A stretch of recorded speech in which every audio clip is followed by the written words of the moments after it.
കിബറും ഫസാദും ഹസദൊന്നുമില്ലാതെ ജീവിക്കാൻ നോക്കിയിടണേ. മണ്ണിൽ വിജയത്തിൻ വഴി തേടണേ.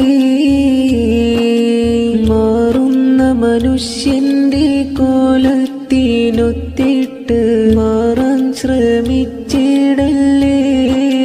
അത് നമ്മെ നാശത്തിലാക്കുമിന്നേ. പലമാതിരി മോഹങ്ങളിൽ ലോകം മാറിയിടുമ്പോൾ അതിലൊന്നും ചേർന്നിടല്ലേ. അത് നമ്മെ കഥനത്തിലാഴ്ത്തുമിന്നേ. തിരുസുന്നത്തിൻ ജീവിത വഴിയങ്ങ് പിൻപറ്റിയാൽ എന്തൊരു സന്തോഷമാ നമ്മോ